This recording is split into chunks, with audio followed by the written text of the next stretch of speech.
तो जैसे कि आज हमारे शो में हम कुछ लाइफ चेंजिंग इवेंट्स के बारे में बात कर रहे हैं, तो मैं आप दोनों से ही जानना चाहूँगी कि आपके जीवन में ऐसी कौन सी घटनाएं घटी हैं, ऐसे कौन से इवेंट्स हुए जो आपके लिए लाइफ चेंजिंग साबित हुए। पहले मैम मैं आपसे जानना चाहूँगी। ठीक है, जैसे मैंने आपको बताया ना, मेरी जुड़वा बेटियां हैं, दोनों उनके दोनों की शादियां हो चुकी थी और मेरे बेटे की भी शादी हो गई थी। लेकिन 2012 में मेरे एक जमाई की डेथ हो गई होली के समय। 2 छोटे छोटे बच्चे थे उनके, 8-9 साल के। उससे हमें धक्का लगा क्योंकि संभालना मुश्किल होता है, उनके घर में भी कोई बड़े नहीं थे। उसके 2 साल बाद मेरे अपने बेटे की डेथ हो गई। उसका एक ही बेटा था, वो हमारे साथ ही रहते हैं। तो एक उम्र में आके जब हम सोचते हैं कि बच्चे हमें संभालेंगे, उस वक्त हमें बच्चों को संभालना पड़ जाए तो थोड़ी प्रॉब्लम होती है। खैर, लेकिन ज़िंदगी तो चलती रहती है। मेरे बेटे की डेथ के जुलाई में हुई थी और मई में हुई थी, और जुलाई में मेरा कैंसर डिटेक्ट हुआ। मैं शुरू से ही निराशावादी नहीं रही कभी भी, क्योंकि मतलब अगर कोई मुसीबत आई है, आप रो के भी काट सकते हैं, हंस के भी काट सकते हैं। हम ज़्यादातर हंस के ही काटना चाहते हैं। तो मेरा जब कैंसर डिटेक्ट हुआ था तो उन्होंने बोला अंदर एक ट्यूमर है। तो मैंने कहा उसको बढ़ने दो, क्योंकि उन्हीं दिनों पेपर में किसी का आया था कि उसका 14 किलो का ट्यूमर निकला है। मैंने कहा मेरा बढ़ने दो, मेरा भी पेपर में नाम आएगा। लेकिन कोई माना नहीं। उसके बाद उसमें काफ़ी टाइम लगा, ऑलमोस्ट 8 महीने चला। 2 ऑपरेशन हुए, कीमोथेरेपी हुई। कीमो के दौरान मुझे मतलब वैसे और समझ में आया कि हम जिसको अपनी तकलीफ़ समझते हैं उससे ज़्यादा तकलीफ़ वाले कितने लोग हैं। 6-6 महीने के बच्चों की कीमोथेरेपी हो रही थी। एक माँ थी जो अपने बच्चों को खो चुकी थी, उसकी कीमोथेरेपी हो रही थी, उसकी छोटी बच्ची घर में थी। कि कैसे कैसे लोग वहाँ आते थे, उसको देख के मुझे लगा कि मतलब मेरा क्या है, हम तो वैसे ही कगार में बैठे हैं, ज़िंदगी ख़त्म हो चुकी। ये ज़रा से लोगों की प्रॉब्लम हो रही है, तो उसको देख के एक नया दृष्टिकोण जीवन में आता है। जी, तो ये तो बात हुई मैम के एक्सपीरियंसेस की। सर, अभी मैं आपसे जानना चाहती हूँ, आपके जीवन में भी कुछ ऐसी घटनाएं घटी हैं जिन्होंने आपके जीवन को काफ़ी प्रभावित किया हो? यस, यही 2012 में I was detected with inguinal lymphoma. It's a type of cancer. उसके पहले मैं बहुत फिट था। I used to go to sports complex, run 7-8 kilometres. For entire life, we played cricket and all, and that was very shocking. You just started getting a growth in the gland like here in inguinal area. I went to doctor, उनसे पूछा कि because I was very confident कि मेरे से healthy तो है, कुछ problem ही नहीं है। जी जी। तो उन्होंने सब टेस्ट वेस्ट करवाए और सभी टेस्ट नॉर्मल आते थे इनिशियली। तो देन वो लीलावती में भी अटैच थे हॉस्पिटल में। तो वहाँ पे मेरे को बोला कि वहाँ पे आप आ जाओ, कि वहाँ पे डिटेल में इन्वेस्टिगेशन हो सकता है। तो काफ़ी टेस्ट के बाद मैं वहाँ पे 28 डेज था।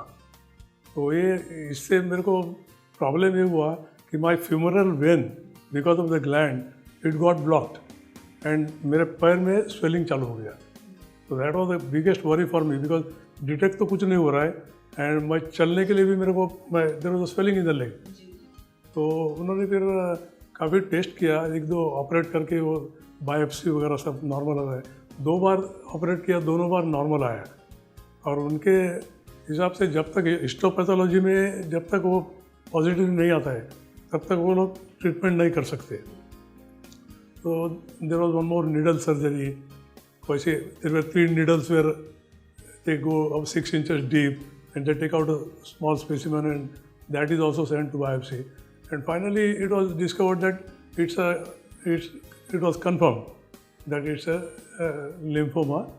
And उसके बाद उन्होंने केमो चालू किए एंड होल प्रोसेस कम से कम 6-7 महीना चला। 6 केमो तो मेरे हो गए। और उसके पहले उन्होंने मेरे को पूछा भी आप कितने फाइनेंशियली कितने स्ट्रांग हो। तो ही वॉज जस्ट नोइंग कि इट्स अ लॉन्ग प्रोसेस। लेकिन डॉक्टर ने एक तो कहा मेरे को कि इट्स अ डिफ़िकल्ट टाइम, लेकिन you have to go through a process of chemo and all. I am waiting on the other side and you be confident, I will see that you are through. और एक I can assure you like little better life. Now you have a problem untreated, you will just survive. 1 महीना का time दे सकता हूँ मैं। और अगर आप केमो वगैरह करेंगे तो I can give you at least 2 years। 2 to 5 years. This was in 2012. And chemo वगैरह हो गई. It was a very difficult time because not only chemos plus the problem of the leg also, but I was surprised with one chemo, with one single trial dose. My leg became, it was almost double.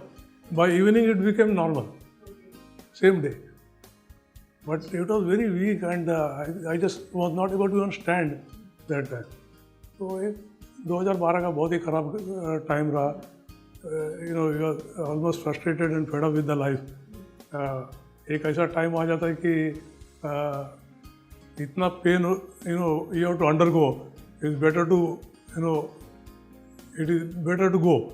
So that was sometimes a feeling, but then you have family and always there is a hope at the end of the tunnel.